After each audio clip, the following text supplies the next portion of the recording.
Salut à tous et bienvenue sur Islam Vids. Aujourd'hui, on va répondre ensemble à 10 questions fréquentes que se posent les non-musulmans sur l'islam. Ouais, je sais ce que vous vous dites. Encore un truc sur l'islam? Mais attendez, avant de zapper, laissez-moi vous dire un truc. On va parler de choses importantes ici. Des choses qui font les gros titres, des choses qui divisent, des choses dont on parle souvent, mais rarement avec nuance. Le but? Casser les idées reçues et mieux comprendre cette religion pratiquée par plus de 2 milliards de personnes dans le monde. C'est comme essayer de comprendre TikTok sans jamais l'avoir installé. Vous pouvez essayer, mais vous allez passer à côté d'informations essentielles. Alors, restez avec moi, on va décrypter tout ça, c'est parti!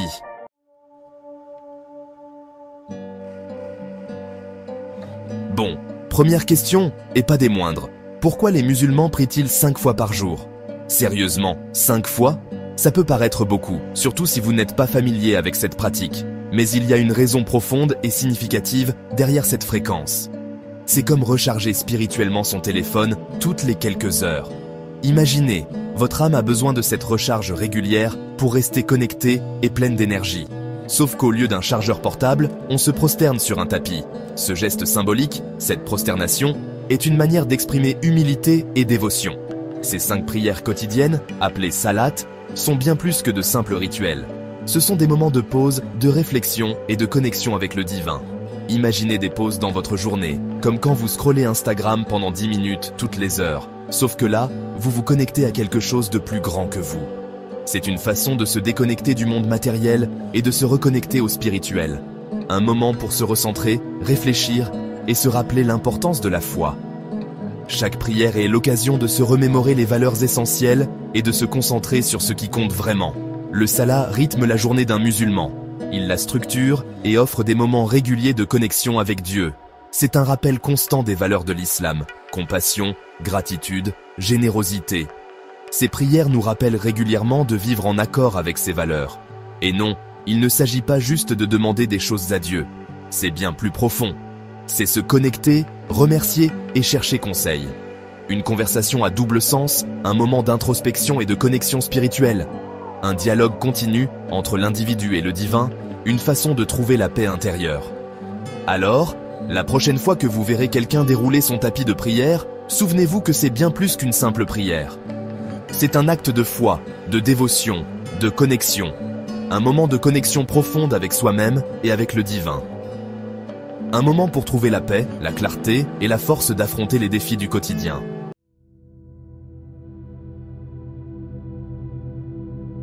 On passe à une autre question récurrente. Pourquoi certaines femmes musulmanes portent-elles le hijab?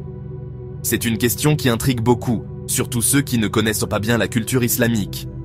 Le hijab, ce simple morceau de tissu, suscite beaucoup de curiosité et parfois même des malentendus. C'est vrai quoi, on parle juste d'un bout de tissu, non? Mais ce tissu a une signification bien plus profonde et complexe qu'on ne pourrait le croire au premier abord. Eh bien, tenez-vous bien, parce que c'est bien plus profond que ça. Le hijab n'est pas juste un accessoire de mode ou une tradition culturelle. Il est chargé de symbolisme et de spiritualité. Le hijab est souvent perçu comme un symbole d'oppression, un truc archaïque imposé aux femmes.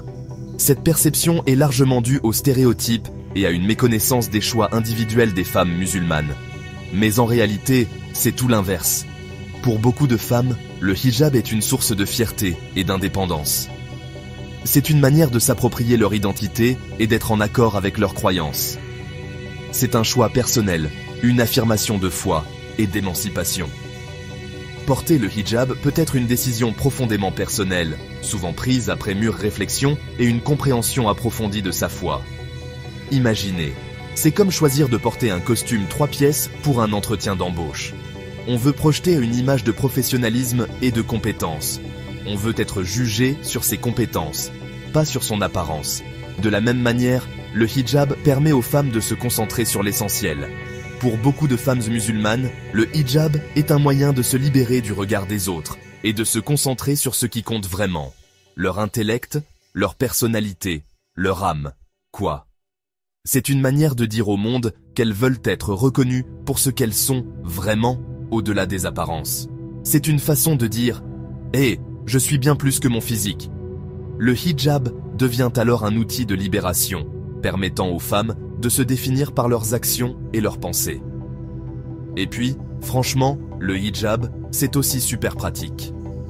Il y a un côté très pragmatique à porter le hijab qui simplifie le quotidien. Plus besoin de passer des heures à se coiffer le matin.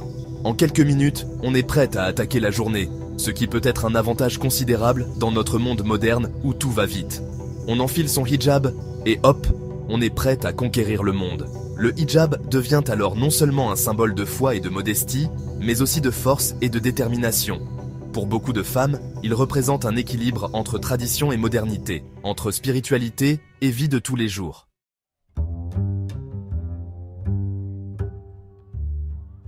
Alors, on arrive à la question qui fâche, celle qui revient toujours dans les repas de famille gênants et les commentaires Facebook douteux. L'islam est-il une religion violente? Prenons une grande inspiration et plongeons au cœur du sujet. On ne va pas se mentir, le mot « islam » est souvent associé à la violence dans les médias. Mais avant de tirer des conclusions hâtives, il est important de se rappeler que les médias ont tendance à se focaliser sur le sensationnel, le choquant, ce qui fait de l'audience.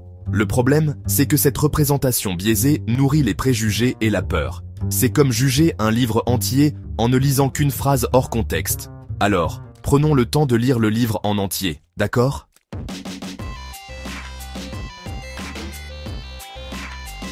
Passons maintenant à quelque chose d'un peu plus léger, mais tout aussi important, la nourriture. Plus précisément, pourquoi les musulmans ne mangent-ils pas de porc? Est-ce une question de goût? Une phobie des groins? Eh bien non, c'est plus profond que ça. Le porc est interdit dans le Coran, le livre sacré de l'islam. Dieu a décrété que le porc était haram, c'est-à-dire interdit à la consommation. Mais pourquoi, me demanderez-vous? Eh bien, c'est là que ça devient intéressant. Outre les raisons religieuses, il y a aussi des préoccupations sanitaires. Consommer du porc peut être lié à divers problèmes de santé, comme des infections parasitaires et des maladies cardiovasculaires. Donc, pour les musulmans, éviter le porc est à la fois un acte de foi et une mesure de précaution pour la santé.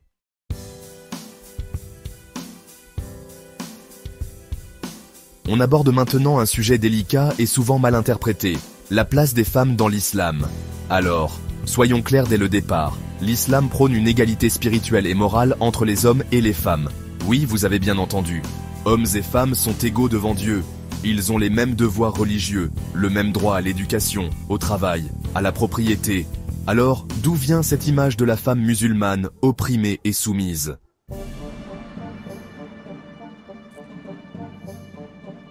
Ramadan. C'est le 9e mois du calendrier islamique, et vous savez ce que ça signifie. 30 jours de jeûne, de l'aube au crépuscule. Oui, vous avez bien entendu.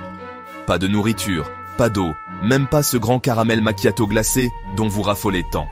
Maintenant, avant que vous ne commenciez à penser que c'est une sorte de jeu de la faim extrême, laissez-moi vous expliquer.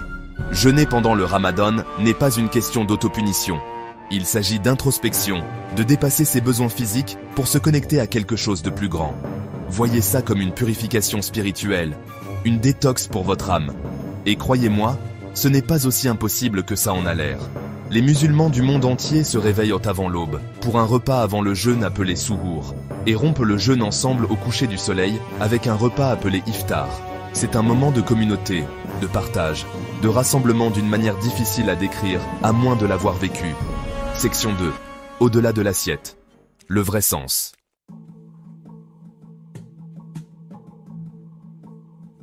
Djihad. C'est un mot qu'on entend souvent, et souvent de manière négative. Mais comme beaucoup de choses dans la vie, c'est bien plus nuancé que ça. En fait, le mot arabe djihad signifie simplement « effort » ou « lutte ». Il s'agit de se dépasser pour devenir meilleur, de surmonter les défis et d'atteindre ses objectifs. Maintenant, je sais ce que vous pensez. Attends un peu, Hassan. Es-tu en train de dire que le djihad violent n'existe pas? Et la réponse est, c'est compliqué. Comme toute religion, l'islam a des enseignements sur la guerre, mais ils sont souvent sortis de leur contexte. Le Coran stipule clairement que le combat n'est permis qu'en cas de légitime défense, lorsque toutes les autres options ont été épuisées. Il s'agit de se protéger soi-même, sa famille et sa communauté du danger. Mais voici le point important. Le djihad le plus important, celui qui est le plus mis en avant dans les enseignements islamiques, est le combat intérieur.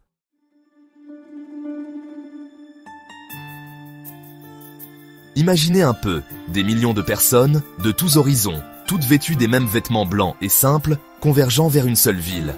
Cette ville, la Mecque, devient l'épicentre d'un voyage spirituel qui transcende les frontières, les langues et les cultures. C'est un spectacle à voir, une mer humaine unie dans un but et une dévotion commun. Non, ce n'est pas une scène d'un film de science-fiction dystopique. C'est un événement réel qui se produit chaque année, attirant des millions de musulmans du monde entier. C'est le Hajj, le pèlerinage annuel à la Mecque, l'un des 5 piliers de l'islam. Ce pèlerinage n'est pas seulement une obligation religieuse, mais une expérience spirituelle profonde que chaque musulman aspire à entreprendre au moins une fois dans sa vie. Chaque année, des musulmans des 4 coins du globe économisent, se préparent et se lancent dans ce voyage. Ils viennent d'horizons différents, parlent des langues différentes et ont des histoires de vie différentes, mais ils partagent tous un objectif commun, accomplir un devoir sacré et rechercher le renouveau spirituel. Ce voyage est autant un voyage physique qu'une transformation spirituelle. C'est un temps de réflexion, de repentance et de renouveau. Les pèlerins prient ensemble, partagent leurs expériences et se soutiennent mutuellement, créant un sentiment de communauté et de fraternité.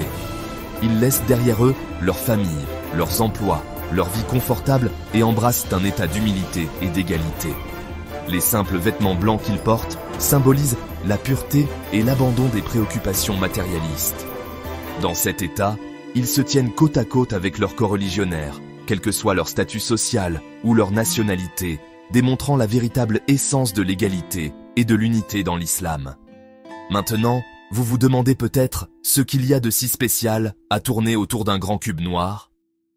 Qu'est-ce qui rend ce rituel si important que des millions de personnes sont prêtes à endurer de telles épreuves pour l'accomplir? Eh bien, ce grand cube noir est la Kaaba, le lieu le plus sacré de l'islam. Ce n'est pas seulement une structure physique, c'est un symbole de l'unité de tous les musulmans. La Kaaba représente la maison de Dieu, et lui faire face pendant la prière signifie l'unité et la direction de la communauté musulmane. C'est un point focal qui rassemble des musulmans du monde entier, tous tournés dans la même direction, tous priant le même Dieu. Elle représente l'unité de tous les musulmans, transcendant les barrières géographiques, culturelles et linguistiques. Cette unité est un puissant rappel de la force et de la solidarité de la communauté musulmane. Tous tournés dans la même direction, tous priant le même Dieu, ils incarnent l'essence de la fraternité et de la sororité islamique. Cet acte de culte collectif témoigne de l'unité et de l'égalité que prône l'islam. Mais le Hajj est plus que des rituels et du symbolisme. C'est un voyage qui met à l'épreuve la foi, la patience et l'endurance. Il s'agit de repousser ses limites, tant physiques que mentales. Les exigences physiques du pèlerinage sont immenses, exigeant force, endurance et résilience. Imaginez passer des journées sous le soleil brûlant du désert, parcourir des kilomètres entre les rituels, dormir sous des tentes. C'est une épreuve d'endurance et une démonstration de foi inébranlable. Tout cela entouré de millions de personnes, chacune dans son propre cheminement personnel, mais unies dans leur dévotion et leur objectif. Section 2. Au-delà des rituels, trouvez l'unité dans la diversité. Le Hajj est un puissant rappel de l'unité et de la diversité au sein de la communauté musulmane. Un voyage qui rassemble des personnes de tous horizons dans un acte partagé de foi et de dévotion.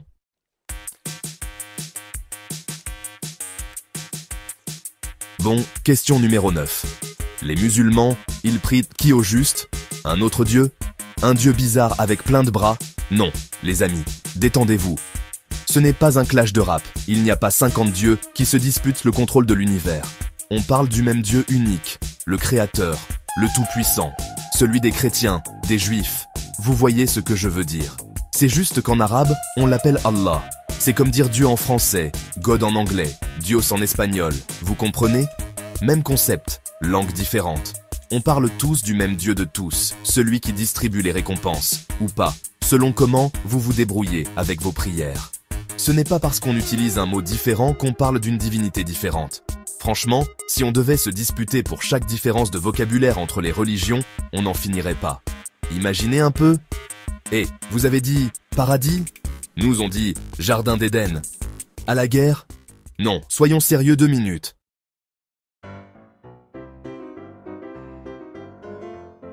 Passons maintenant à un sujet crucial. On va parler bouffe.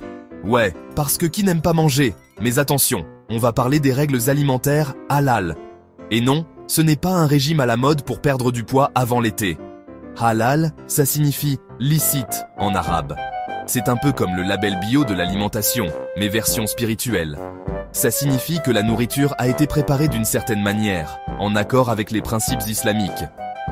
Par exemple, la viande doit provenir d'un animal abattu selon un rituel précis, sans souffrance inutile. On évite aussi certains produits comme le porc, l'alcool, le sang. C'est comme un mode de vie, une façon de consommer de manière responsable et éthique.